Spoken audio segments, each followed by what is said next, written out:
Chers amis, bonjour. Nous sommes le dimanche 12 janvier 2025. Il est 9h30. Quelques news de l'Arménie, de l'Artsakh et de la diaspora arménienne.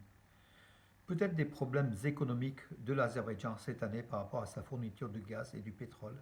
Donc les prix sont en chute et le problème c'est qu'en fait l'Azerbaïdjan n'a pas suffisamment de gaz pour livrer ses clients, dont la Serbie. Le président serbe Alexandre Vucic a affirmé qu'ils ont reçu donc de Bakou une information pour la baisse du niveau du volume de gaz livré donc à la Serbie et même l'arrêt donc de 1,7 million de mètres cubes de gaz par jour en raison d'avarie, en raison d'une panne, enfin de problèmes gaziers sur le champ gazier du Shah Deniz en mer Caspienne.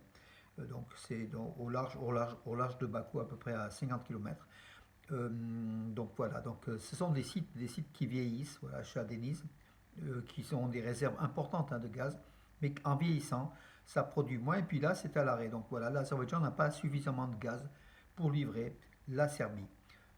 L'Azerbaïdjan qui livre aussi par ailleurs la Grèce, la Bulgarie, l'Italie, au sein de l'Union européenne. Voilà, mais a priori, l'Azerbaïdjan serait confronté à un problème de fourniture de gaz. Et c'est pour cela que d'ailleurs le complément du gaz russe que l'Azerbaïdjan reçoit et que l'Azerbaïdjan envoie vers l'Europe, c'est aussi une des hypothèses importantes. Voilà, donc l'Azerbaïdjan diffuse le gaz russe plutôt que le gaz azéri à l'occasion.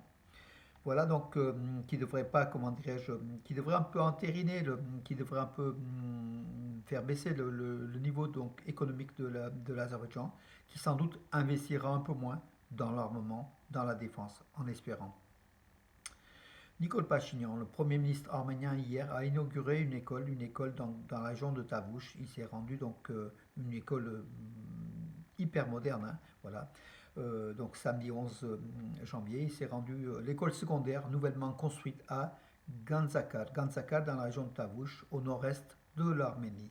Le Premier ministre a été accompagné d'une pléthore de ministres, hein, donc, et de vice-ministres. Voilà, ils ont visité donc ce site de l'école qui est prévu pour, je crois, 400 élèves, qui est une très très belle école. Voilà, elle a été construite grâce au cofinancement du gouvernement de la République d'Arménie et de la Banque asiatique de développement dans le cadre du programme d'amélioration et de la sécurité sismique. Voilà, une école qui répond aussi aux normes antisismiques. Donc le projet s'élevait à 2 milliards de dirhams. Voilà, donc pour 480 élèves, ouais, ça a été construit, voilà, tout simplement. Les travaux avaient débuté en 2021 et se sont terminés en 2024. L'école dispose de 5 bâtiments, un bâtiment pédagogique, une salle de sport, une salle d'événement, enfin une salle de spectacle sans doute, voilà, et puis d'autres bâtiments comme appropriés.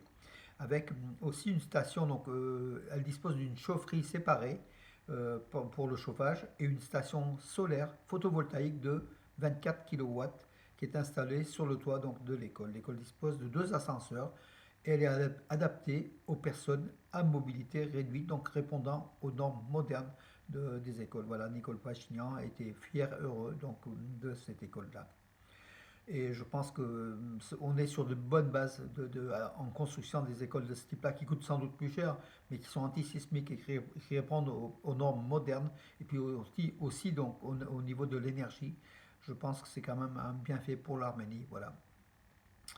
Alors, oui, les observateurs de l'Union européenne en Arménie, la présence des observateurs de l'Union européenne en Arménie, son nombre de pratiquement 200, hein, est un élément important de l'architecture de la société, de la sécurité, estime le politologue Hrant Mikhailian. Donc les avis donc, en Arménie sont plutôt favorables pour que la mission des observateurs de l'Union européenne puisse être prolongée encore de 2 ans. Bruxelles va décider dans le mois prochain donc, de la prolongation ou de l'arrêt. Mais a priori, donc, le gouvernement Pachinian est d'accord pour que ces observateurs restent en Arménie.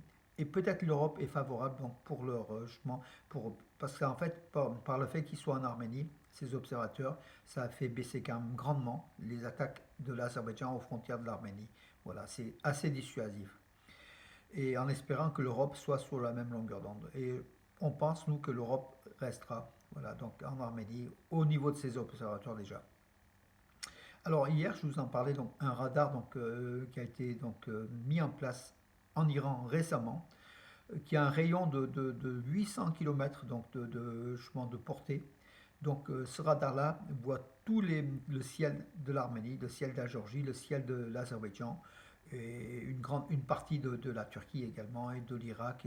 Voilà, c'est un radar géant et qui est couplé, qui est relié au ministre, comment à la défense, qui est couplé à la défense de l'Iran. Voilà, donc aussi un élément important pour la présence forte de l'Iran dans la région et aussi pour le ciel arménien, hein, par ce radar-là. Peut-être que l'Iran pourra donner aussi des informations à l'Arménie. Passons au sport maintenant. Elina Vanessian, la joueuse de tennis qui est sous les couleurs de l'Arménie, qui a 22 ans, qui est numéro 44 mondial, tête de série numéro 6 au tournoi de Hobart en Australie, a échoué en WTA, a échoué aux portes de la finale. Elle est en demi-finale. Elina Vanessian a été éliminée par la gagnante du tournoi, d'ailleurs, la représentante de l'américaine, McCartney Kessler, classée 67e mondiale, mais qui progresse. Voilà, en finale, elle s'est même imposée sur la Belge numéro 2 du tournoi, la Elise Martens. Voilà, donc Avanessian a eu quand même un très beau parcours.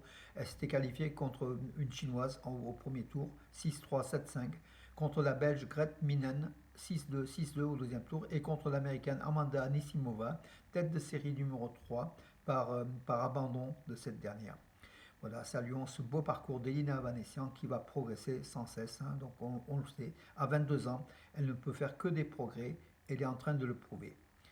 Et puis le combat en UFC, donc le MMA, donc le combat qui est à la mode aujourd'hui, hein, voilà, qui est violent mais qui est à la mode, entre l'Arménien Arman Tsarukyan sous les couleurs de l'Arménie et le Russe Islam Makhachev sous les couleurs de la Russie, prévu le 18 janvier à Los Angeles.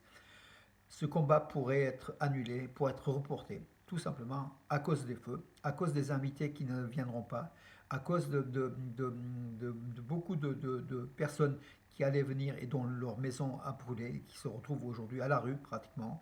Et donc tous ces problèmes économiques et sociaux, économico-social, sociaux de Los Angeles, fait que peut-être que ce combat-là, donc qui est prévu donc samedi prochain, hein, c'est le 18,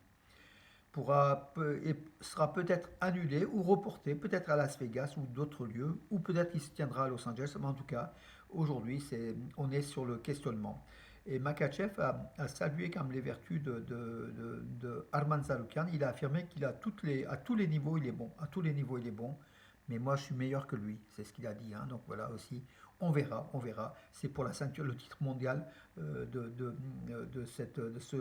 l'UFC en poids léger, hein. Voilà, donc en espérant que ce combat ait lieu et que l'Arménien gagne. Il y aura des centaines de millions de téléspectateurs qui suivront ce combat, hein. Voilà, on verra s'il est maintenu. Voilà mes amis pour aujourd'hui, ce dimanche 12 janvier, messe en l'église apostolique arménienne Saint-Nicolas à Romans, à l'occasion de Noël, de la nativité arménienne, qui est le 6 janvier, et qui est aujourd'hui en messe à Romans, Romans-sur-Isère, dans la Drôme, à 18 km de Valence. Et puis bénédiction de l'eau, qui suit le rite, voilà, habituel de l'église arménienne.